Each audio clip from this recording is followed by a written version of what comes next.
Welcome to As I Live and Grieve, a podcast that tells the truth about how hard this is. We're glad you joined us today. We know how hard it is to lose someone you love and how well-intentioned friends and family try so hard to comfort us. We created this podcast to provide you with comfort, knowledge, and support. We are grief advocates, not professionals, not licensed therapists. We are you. Hi, everyone, and welcome back to As I Live and Grieve. Our guest today happens to be a personal friend of mine. I like to consider her a friend of mine. We have with us today Kasey Perkins, who is the Executive Director at Aurora House, a local comfort care home, hospice home, for those who aren't familiar with the term comfort care home. Welcome, Kasey, and thanks for coming today. Thanks for having me, Kathy. And yeah, I'd consider you my friend too. Good. Glad to hear that. Good. I'll check that box off. Okay. Today, we're going to talk about anticipatory grief. And you, Kasey, as director of a hospice home, can probably see many times on family members the start of anticipatory grief, or maybe the middle of it by the time they reach you, and even following through till their loss and how maybe anticipatory grief carries on from that point. But before we get started on that conversation, would you tell our listeners just a little bit about yourself and your background? Of course. I became interested in hospice when my own mom was receiving hospice care about 6 years ago. And the care that she received in a different type setting than what Aurora House provides was just amazing and supportive of our family and my mom. That's kind of what sprouted my love and passion for hospice, and became a nurse, which landed me at Aurora House as the nurse there originally for the last few years. And now I'm the director. Right. You kind of made that transition from nurse or clinical coordinator maybe to the director role. And that, I know, for Aurora House has given them the advantage of your experience with both sides, both the program, managing the program side and operations now, as well as the medical and clinical component of it and working with the families. Now, as a hospice home, the criteria, just for our listeners again, who might not be familiar with this concept, first, someone has to be put on hospice. And the criteria for hospice, as I understand it, is they have to have a life expectancy or a prognosis of 6 months or less. When they get to the 3 months or less status, then they can be considered for admission to Aurora House and other homes like it in our area. Rochester, New York is very fortunate to have almost a dozen homes like this, I think. And to me personally, having worked in the medical field for so many years, comfort care homes here they're like magic. They're like the Disneyland in that they charge no fee. So there's no insurance card that has to be offered or anything. They welcome with open arms, truly, the resident and the family both, and they treat both the resident and family in a very specific care model. So knowing now that the patient has to be on hospice, so they already have to be deemed terminal, and within 3 months, and they come to a place like Aurora House, the families are already in this anticipatory grief mode. That is, they know that their loved one is going to die at some points, and now they've kind of been given this time frame of 3 months. So, Kasey, can you kind of relate to us maybe what a family's first reaction or response seems to be when their resident is brought in by stretcher, by ambulance, and put into a bed and placed into your care? Of course. So our goal is usually accomplished, honestly, of when someone comes through our door on a stretcher or however they come to us, that the family just can take that deep breath.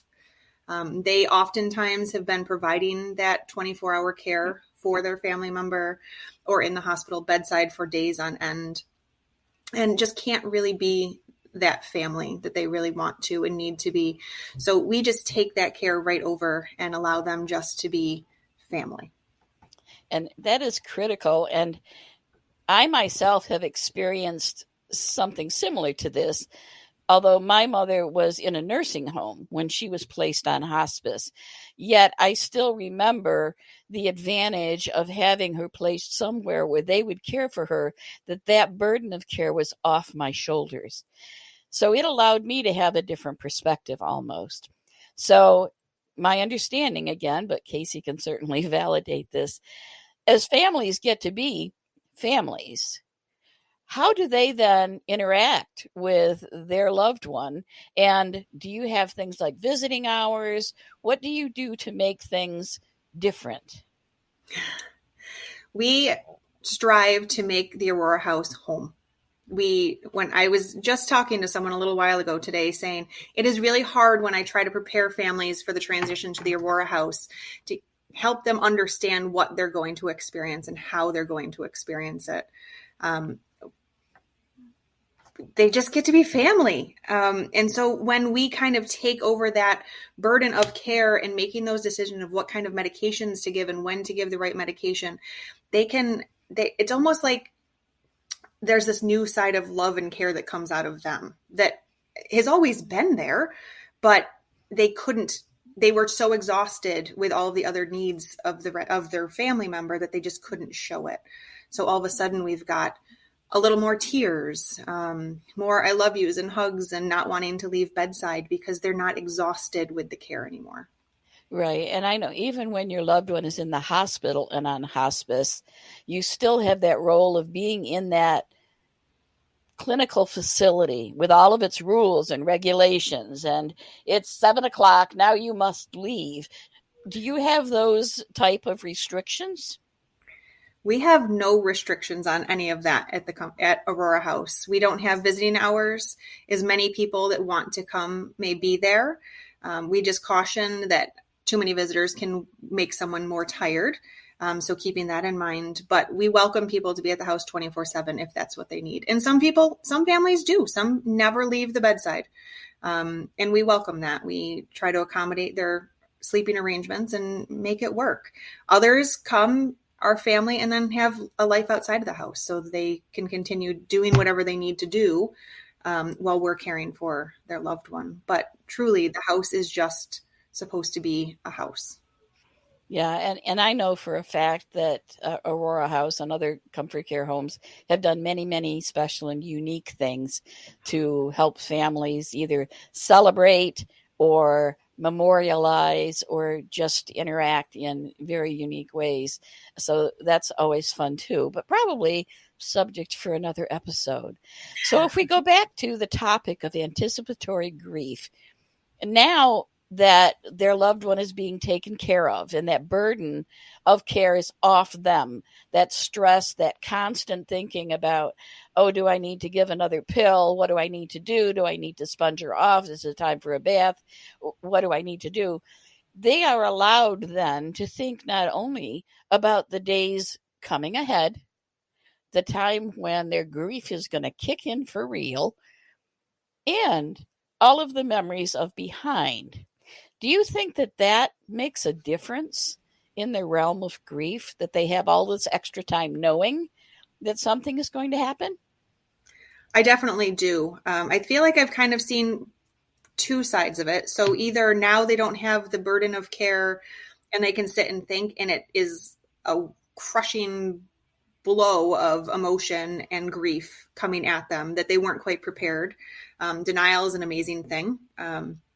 And when they're so in the middle and throngs of taking care of someone, it's tough to think about what's coming. Or I see they're still grieving, but they're processing it very differently. So they're now taking the time to honor mom's or dad's or whoever's wishes and look at the days to come and what we can do or what they can do to make those days wonderful. Or final arrangements, those kind of things that are tough to work through no matter how or when you're doing them. But now you have more time to focus on it. And then when the day finally comes that their loved one passes, I personally, I remember leaving the hospital, see if I can do this without tears, getting to the parking lot and feeling an overwhelming sense of relief. then almost immediately feeling so guilty for feeling relieved. Is that a signature mark of anticipatory grief? It really is. We talk about that a lot in the house. So when someone's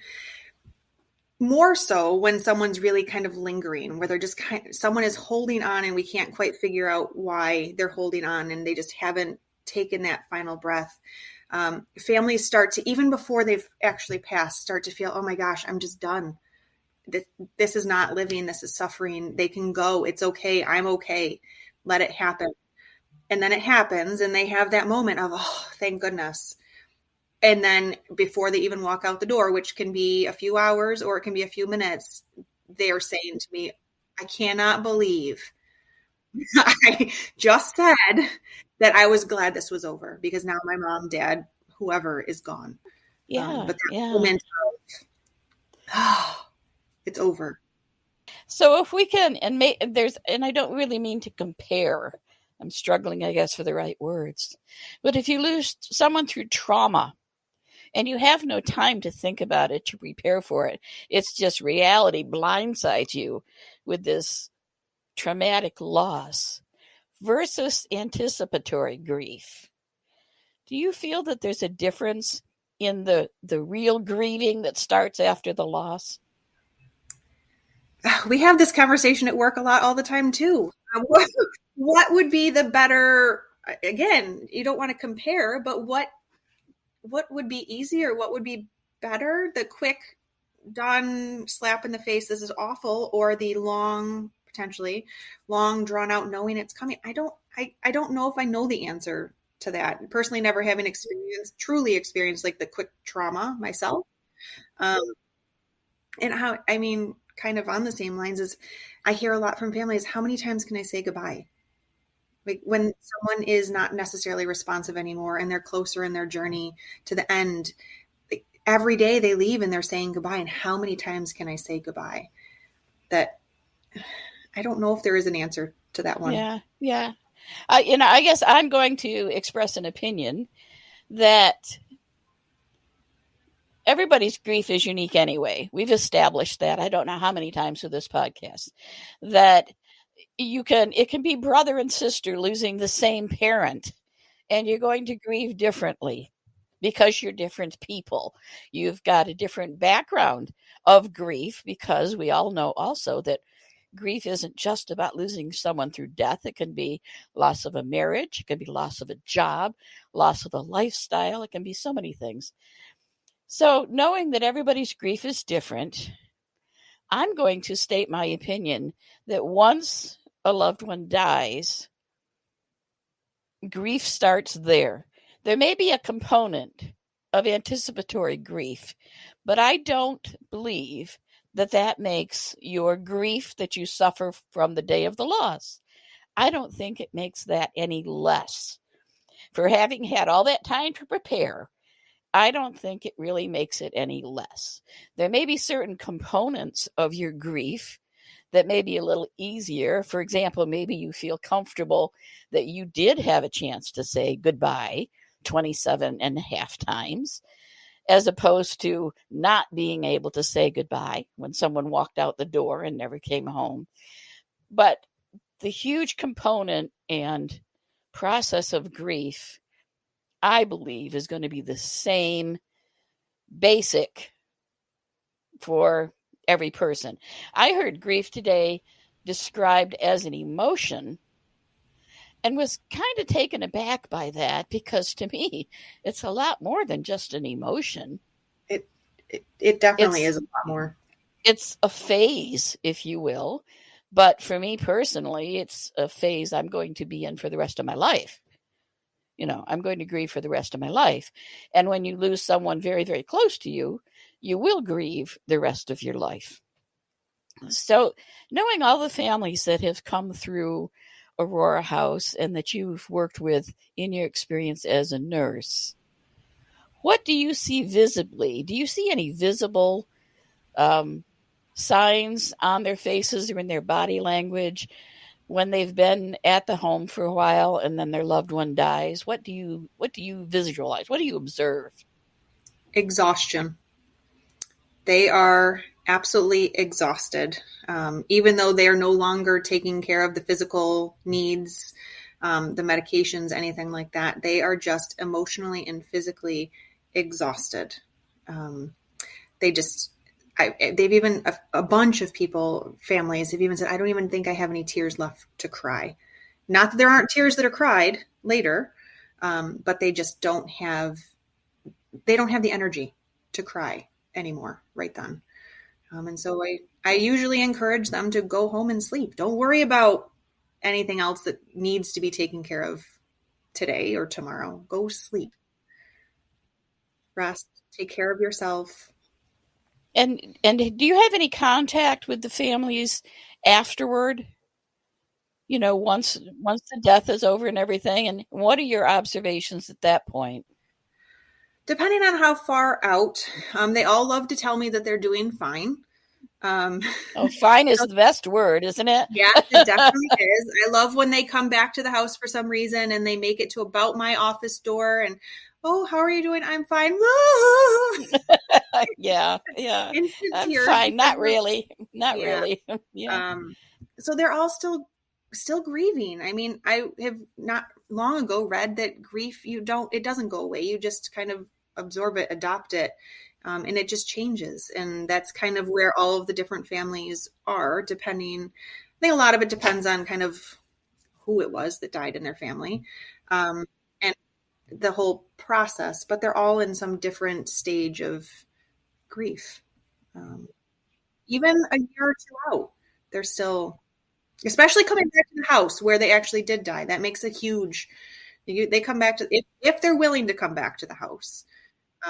It kind of brings it all back. For a lot of them, the first time they step through the door again, is it difficult for them?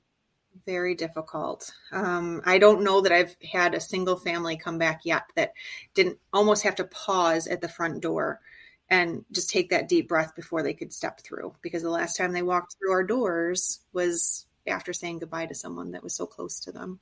Right. I also know that I've heard many times that when you experience the world of hospice, whether it's through a comfort care home or through a hospital or whatever, that there are people whose lives are changed completely because they then decide that they too want to be a part of that, genre of healthcare where they can help people at this vital part of their lives. And I think you even mentioned yourself that the experience you had with your mother was one of the reasons you decided to go into hospice. Is that right? It's true. It's just, there's something so special about hospice in general, but then in the situations where you are caring for someone that isn't your family member who's on hospice. So often I hear, when people hear what I do for a job, oh my gosh, how do you do that? Or that must be such a sad, sad, sad job. And of course there's sadness in my job and in hospice, but overall the culture of hospice isn't that. Even though everyone is grieving and going through this process and journey together, it's not a sad thing. It's part of life, and it really can be a beautiful part of life. Right. And I know that you practice one of our also favorite topics and recommendations for our listeners, and that's self-care. And you make sure that the volunteers at Aurora House and your staff all have that opportunity for self-care. Why is that so important? Because we're dealing with death every day. And though we try to build those walls a little bit so that we don't get totally attached to every single person that comes through our doors, it still affects us. And in order to be the best possible caretaker, caregiver, nurse, anyone, we really need to be taking care of ourselves physically, mentally, just so that we're not bringing our grief and struggles into the situation, and are able to just be a fresh start each time. And what do you have any suggestions or recommendations that you offer your volunteers and staff on how to take care of themselves, or what do they need to do? Sleep. not even volunteers. I mean, families too. I tell the same thing to families. When I say take care of yourself, I mean, eat, drink water, maybe a glass of wine, and sleep. Those are the three things that I tell everyone, because without those three things, you're not taking care of yourself. I don't care if it's a couple bites of food and a glass of water and an hour nap. That makes a huge difference. And I hate napping, but I force myself to do it sometimes when it's just when I can just feel. Self-care is a challenge, I think, for a lot of us, that, we always kind of push it to the side and think there are so many other things we need to do. But I like to pull out that famous analogy of being in the airplane, and they say, if the oxygen masks drop out of the ceiling, put yours on first, because if you don't take care of yourself, you're not going to be able to help anyone else. And it's very, very true. If you don't take care of yourself, you're not going to be able to take care of the other people as well. Okay, so anticipatory grief, then, we've established that even though you may have months to prepare for the fact, sometimes years, to prepare for the fact that your loved one is going to die, and then that day suddenly comes, you're still catapulted into that realm. Do you see that people, even though they are at this point for hospice and now comfort care with a 3-month prognosis, do you see people still hoping that it will never happen? All the time. To be honest, it's probably part of the hardest part of my job is helping families kind of come to that reality that this is really happening. Sometimes even to the point of when they're home, especially, they're home, they don't have a medical person at bedside all the time. And so they don't see these changes. They see changes in the person, but they don't understand those changes. And then they get to us, and I start talking about the major changes that we're seeing and how this is like things are happening faster than they had any idea. And they kind of dig their heels in and no, it's not possible. This isn't happening. And so just a lot of education and talking and hugging, just to try to bring them along on the journey so that they're not still digging their heels in as this beautiful part of life, though it's so tragic and can be tragic and sad, is happening. If they can kind of come along with us, they might actually enjoy part of the journey. Do you find then that even though people, they bring their loved one in and they get them settled and everything seems to be hunky-dory, everything's okay, they accept this, they don't really accept it, that the reality has really not yet been faced? Yeah. Is that what happens? It does. I mean, I feel like this has happened a lot lately, and I don't quite understand why it's been more of a thing than it was, but we'll go on an evaluation and family will say that they're ready and they're accepting, and patient says, I'm ready, I'm accepting, I get what's happening. They get through the door, they're calm, and all of a sudden it's, whoa, this isn't happening. What are you guys doing? Stop with the meds, and try to kind of flip everything back, thinking that if maybe we pretend it's not happening, it's not really happening. Maybe we try one more thing. Maybe we try Just one more thing. Take thing. this medication away, or yeah. So do you get a lot of resistance from family then, or just sometimes, an occasional? Do you? Ever since COVID, to be very honest, I feel like people have been more resistant to medication. Still haven't quite figured that one out, other than I feel like people are just more sick when they're coming to us, and maybe the family hasn't had very much control up until that point. So maybe they were in the hospital, or this all kind of just happened so quickly. I feel like it's just their attempt to be in control of something, and it tends to be like the medication. That's a good point. That's probably exactly what it is, that they, especially. Yeah, and because they see in hospitals and everything, they have no control over anything, or they think they don't. They really do. I did. I put my foot down, but yeah, you may be right that they see something maybe that they can do so that they don't feel guilty for all this that's happening. And for, I guess, my wind up question: do you see evidence in your residents that they're not going to let go until they're ready to let go. And then when they themselves have decided, I'm ready, that's when the end will come. Do you see that at all? Oh, do I ever. Just about every single resident has, I don't know what sometimes we never really figure out what they're holding on for or what they're waiting for, but they are definitely in control. There's nothing, I always tell all of our families that I don't have a crystal ball, and I sure wish I did, because I can see all kinds of imminent signs. And I can tell you today that I feel like they may be like a day or so, and here we are a week later, and we're still sitting bedside trying to figure out what it is. Moms tend to have the hardest time letting go, I find, because they want to make sure that their babies are taken care of. And even if they're 90 years old, they're still worried about their kids. So they definitely are. That, in fact, may be the only time of our life that we have any control over what happens. Yeah, absolutely. That's an interesting thought. Absolutely. It's an interesting thought. The last family that we had actually was one that he was with us. We thought we were hours today, and he was with us for another 8 days.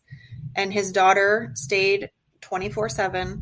And we started having those conversations of maybe he doesn't want you to be here, or maybe what do we think he's holding on for? And she said, I have a very, very strong faith, and I just do not believe that we have that control and that he has that control. And respecting her beliefs, of course, I said, you don't know.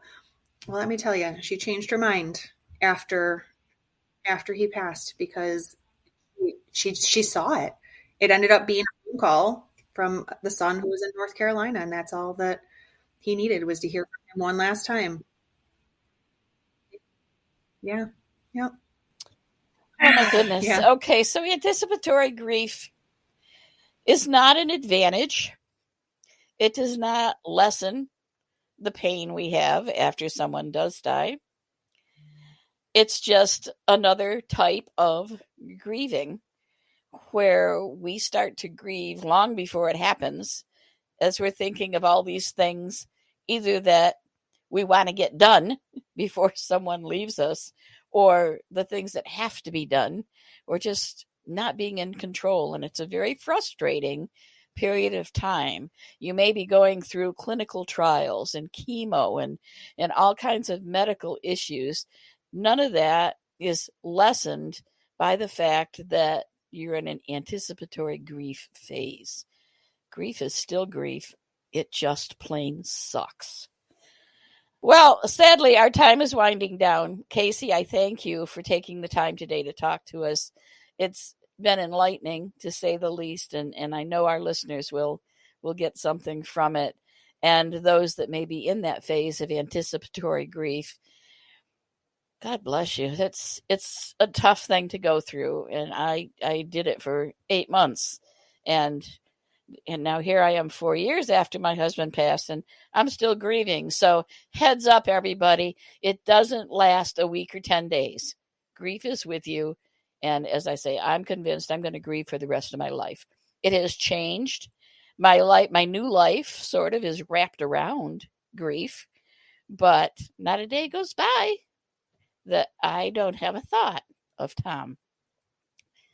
So we're going to say goodbye for now. I'll remind all our listeners to please take care of yourselves, no matter what phase of grief you are in. And hopefully, if you have to think about a career, maybe consider hospice, whether it's as a career or as a volunteer. They really, really need volunteers.